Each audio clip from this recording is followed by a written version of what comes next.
This is happiness, to be everything at once. Be unblinded, be unlearned, be unbridled and unburned.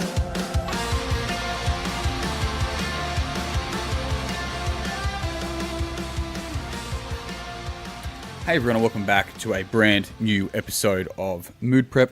My name is Dave Nixon, and today I'm going to go through, share a paraphrase of a story from a conversation I had today, and then also, I suppose, share a quote, which I'll probably share more so at the beginning, that I remember hearing ages ago, and it's still quite profound in the breakdown of the quote and how we can really make sense of it as well. So earlier today I was having a conversation with a client, and basically as we pulled apart the person's goals of what it is they want to do and digging in a bit deeper than the initial kind of answers, it's understanding that what the person may really want to achieve is a high level of confidence, or confidence in general, right?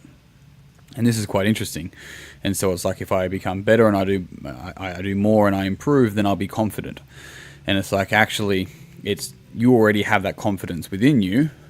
It's about unblocking the things in the road of that confidence, and then you'll become better, have more, and improve. And it got me really thinking about this quote.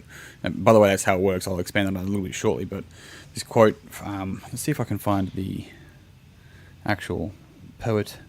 I don't know who said it. But either way, it goes, ego says, once everything falls into place, I'll find peace. Spirit says, find peace, and everything will fall into place. And this is really quite profound, because it's the same thing there. It's like, if I go to the gym, when I get fitter, when I lose weight, then I'll be happy. It's like, actually, when you start loving your body and you start learning how to be happy, then you'll actually start to build more confidence. Then you'll actually start to want to go to the gym and look after your body. And then you'll get the results that you think will give you the opposite. It's so profound. It's the same as like, oh, when I achieve this in business, then I'll be successful. It's like, well, probably the people that achieve that don't think that they're successful because of that one event. They probably think that they're successful because they're willing to put the work in every single day, and that led up to actually obtaining that one event or one award or whatever it may be. And so it's being able to sort of see what conditions we're putting on our desires, right, or our needs, and what conditions are actually sort of in the way, right, of us being able to fulfill that need or fulfill that state that we desire, right? And people learn this when they graduate from uni, and they're like, yes, I'm finished, I'm a graduate. And it's like, all right, off you go. They're like, fuck, what now? Right? It's like, yeah, you get that feeling, you get that emotion, that's there. And then off you go into the workforce for the next 4 to 5 years before you get that feeling again, potentially. And there's no promise of that. And it trains us to have this sort of, condition based on. It doesn't mean we shouldn't be working hard and we should just be sitting around trying to elicit a state within us as if we're getting high in the moment. It just means that in order to be successful, we have to first learn to be grateful and appreciate our current successes up to this point, as little as they are or as big as they are, because we're often going, oh, it's so small, or it's so it's not very big, but that's in comparison to what we're measuring against, which is somebody else.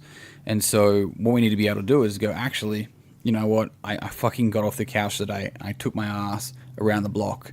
It's like, I know that doesn't seem like much. It's like, no, maybe it doesn't seem like much to other people, but it's for you. It doesn't fucking matter for other people. It matters for you. What is the advancement? And this is the thing. It's like, don't bite off more than you can chew. Or if you do, chew like mad, the saying, that's all well and great until, you let people down. That's the issue with that quote. It's like, bite off more than you can chew and chew like hell. It's like, yeah, that's great, as long as you're not fucking burning other people along the way, right? I'm all for working hard and hustling, as, the healthy hustle, if you want to call it that, but it's just realizing that that person that got their ass off the couch and went around the block is already successful. They're already in a state of completely overhauling their lives, and they took the first step. It doesn't mean that when they lose 40 kilograms, they'll be successful. You're not successful when you earn 100K. You're successful first, and then you earn 100K. It's understanding this, but the humility within all of it is so crucial. That's the other thing, is that as soon as we get ahead of ourselves, we lose it. But it's understanding that the conditions we put on the desires that we want are the reasons why we don't have what we want. It's because that's why it's a want, right?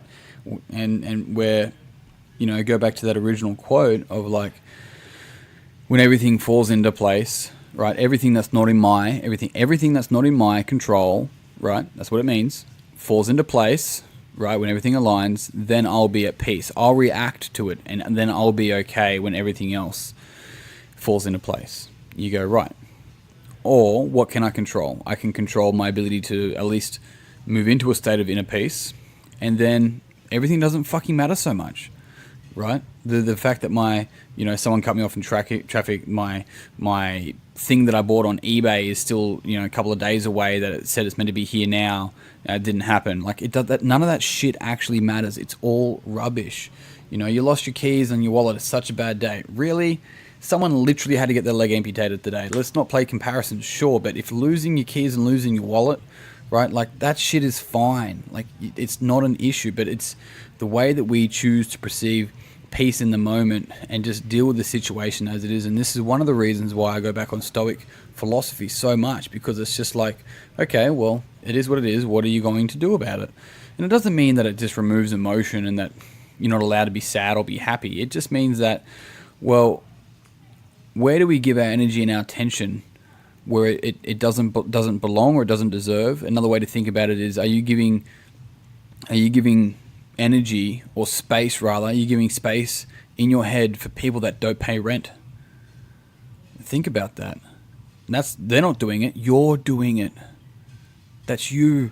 That's not them. But fuck them. They did this, they did that, and they're living their life. They've got their own shit to go on. It's up to us whether we hold on to it or choose to let go of it. That is completely 100% up to us and what we do. So it's truly understanding that as well. But it's becoming aware of the conditions that we put on our own, like, human condition, really.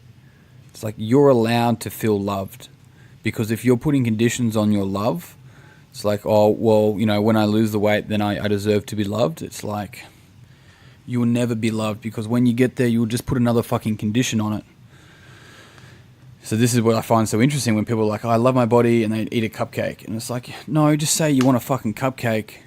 Like, you don't love your body and then poison it. Just say you want a cupcake. If you love your body, you treat it as a part of you, not something that's just out of your control. There's certain things that definitely are 100%. Someone's born with type 1 diabetes, absolutely. Someone gets arthritis and it is out of for sure. I get that, right?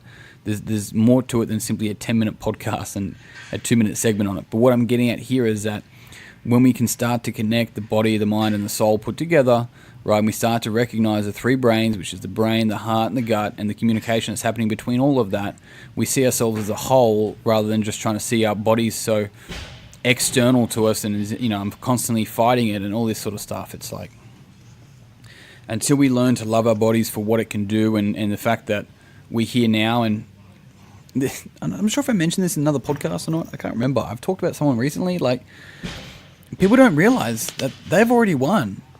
You were the first sperm. Like, you were first.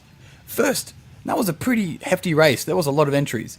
And you were the first. Like, you've already won. Like, what fucking conditions do you have to put on your life to be able to feel loved? What fucking conditions do you have to put in your life to be able to feel successful when you've already fucking won? You've already won. Life's just the fucking after party, right? But there's definitely a big part of what it is that you make it. And I know that's general advice, and I know that every single person's human conditions and life conditions are different. I get that. And I wish I could give more direct, bits of advice isn't the right word, but considerations for each person listening to this. But I can't do that for everyone. So it's just, here is this, take from it what makes sense to you and dispose of the rest for now. Maybe at another point it will. I know, I'm sure if I heard this at some stage in my life, I'm like, it doesn't make any sense. What a douche. But I don't know. It resonates. It sits. When you find peace, then other shit just doesn't matter as much. Because it doesn't. Cool. Team, I'm out. Thank you very much for tuning in. As always, it means the world to me. And if you enjoyed this podcast and you think you know someone else who would also enjoy this podcast, then it would mean the world to me if you'd pass it on to them. If you haven't already, check out Mood Prep Online. Just jump on Facebook and continue the conversation in there. I'd love to see you guys in there. Otherwise, if you're a PT, a coach, or an athlete, check out the Coaches Circle. You'll find it at davenixon.com.au/memberships. That's it. I think I'm done. That's 10 minutes. I'm out. Thank you so much for tuning in. Until tomorrow, peace and pizza, kick the day in the dick, slay the dragon. I'll see you soon. To be everything at once, be unblinded, be unlearned, be unbridled and unburned.